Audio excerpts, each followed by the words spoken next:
Hey, it's me, Use. Hold on. Let me guess what you're thinking. Whoa, ha, who, whoa, what is that? Oh, what is that? What is that? What is that? Ha, who, whoa. No, seriously, what is that? Wait, he just forgot to install Counter-Strike. And to answer your question, this is Cruelty Squad, a game that takes place in a futuristic dystopia. I mean, it's clear as day. Cruelty Squad is a 2021 immersive sim game made by Consumer Soft Products, a team that's led by the artist Vil Kallio. I wake up. I can smell piss.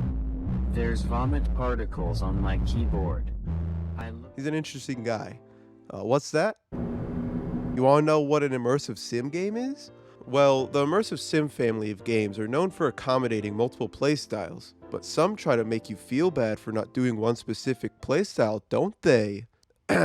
These games are also known for having missions which have multiple ways you can go about them, and most of the time the way you choose to tackle a mission will affect the story, but the essence of an immersive sim game, in my opinion, is freedom. The freedom to kill someone's dog and sell its organs on the stock market, the freedom to shoot through a crowd of people in self-defense, and the freedom to become a homeowner.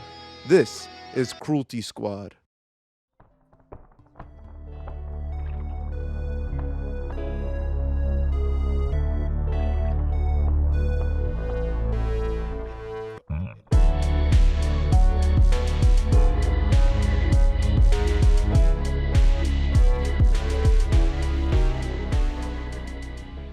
The basic gameplay loop of Cruelty Squad goes like this: spawn, kill the targets, leave. Sounds simple, right?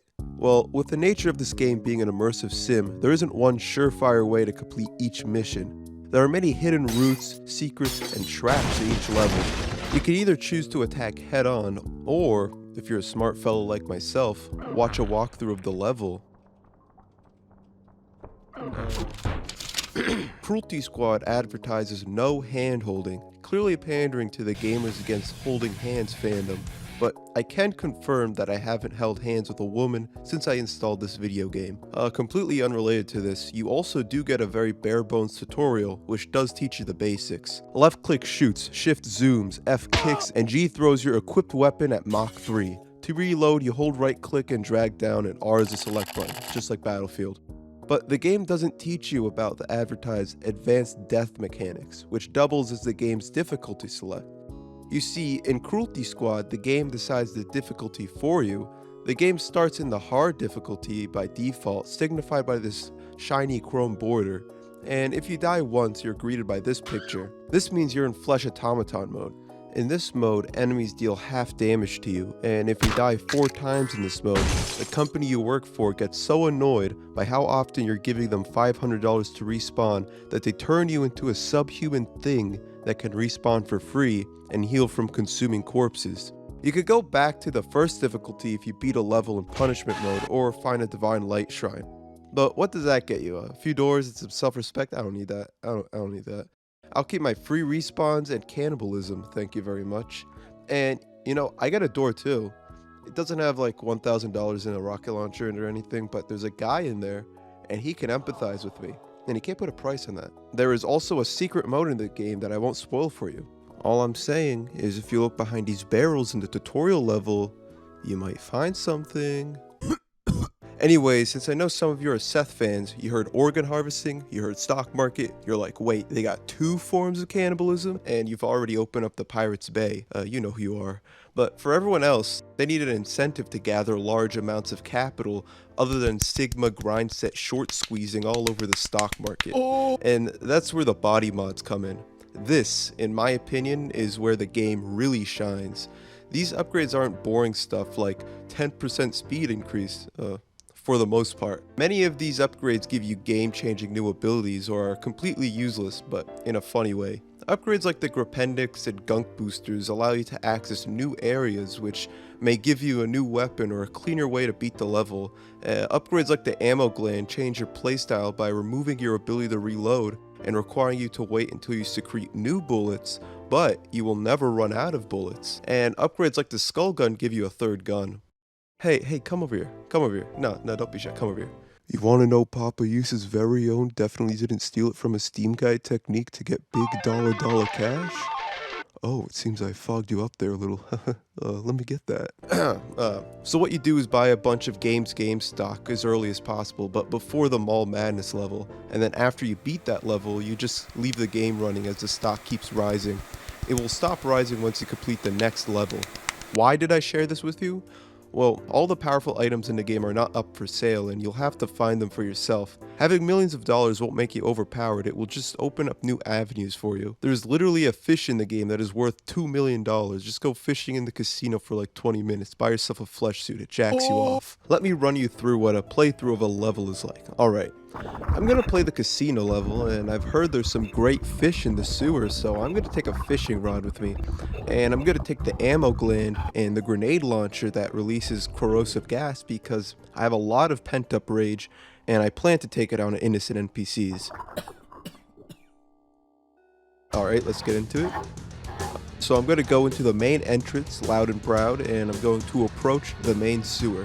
Now I'm going to sit here and fish for 20 minutes so I can pay off my house. Look at those poor idiots, those poor fools. They don't even know what's coming to them. Alright, 3 hours and one weird looking fish later, and I'm ready to take on the world. Let's go. So I accidentally killed myself with my own grenade.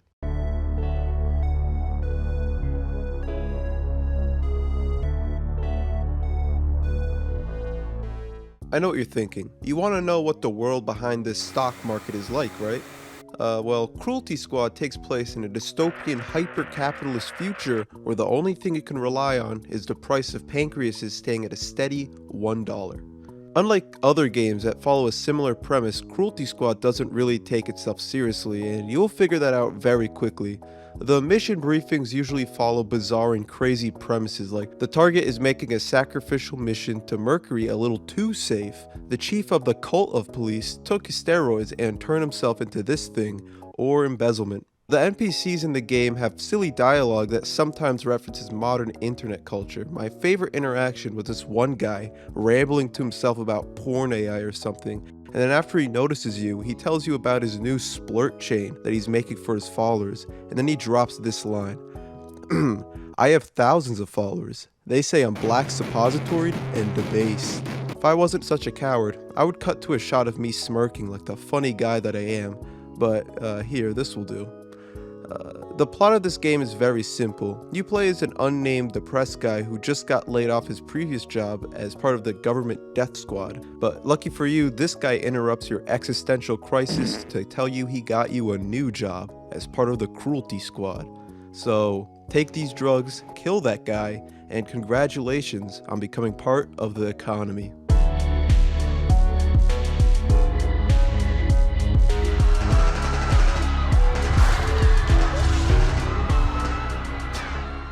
You may have noticed that I didn't say anything about the game's art style. That's because there isn't much to say that hasn't been said already.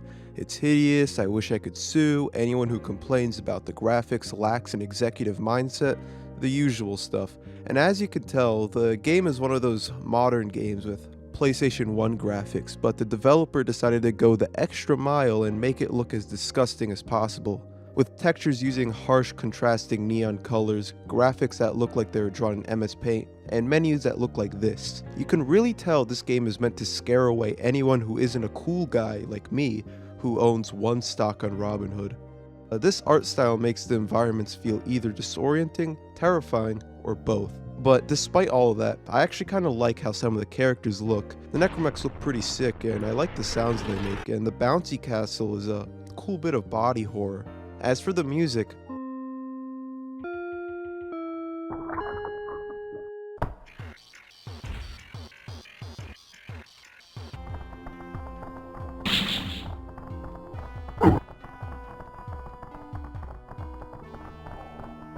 the best way to describe it is that it sounds how you'd expect it to sound.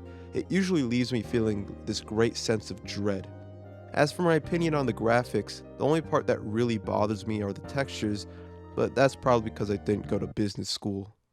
Despite the fact that after playing the casino level everything looks blue now in real life, I really enjoyed playing through this game and I'm still far from being finished with it. Not only are there hidden items, but there's secret levels and even a secret boss, so you do get a lot of content out of this game, But that $20 price tag is a little off-putting to anyone who doesn't enjoy directly stimulating the economy out of pocket, but at least you could be a homeowner in-game instead. If you do end up getting this game, I highly recommend streaming this game on Discord for your friends to commentate. It's fun stuff. I hate This is absolutely horrendous. No, but they get it. Trust me, it's a gem. It's a gem. You know, Buy low, Yusuf, it's falling. it's falling. Humans are. How many do I buy? 2, 1. Oh, it's going 100. up. I bought. It's climbing. I bought it. I bought it. I bought it. Why would you buy while it's climbing? No, it's Sell climbing. It now. It climbing. Climbing. Sell it now. Sell it So- now. Ah, I made $2. It's making me depressed. Oh. Kill him. Take him out of his misery. No need to thank me. You did, you did a good thing, Yusuf. I'm a good man. She's depressed. Kill her. Or two. Yes, yes. Let's see. Are you depressed? Are you depressed? You should kick the guy. Kick the guy. Oh yeah.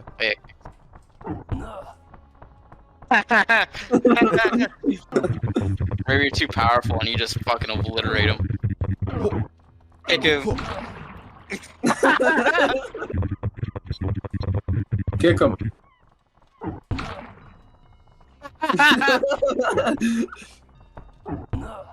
Well, that's all, folks. And if you'll excuse me, I got a bit of brain damage to attend to here. 1 like equals 1 part of my brain restored. Alright, see you guys.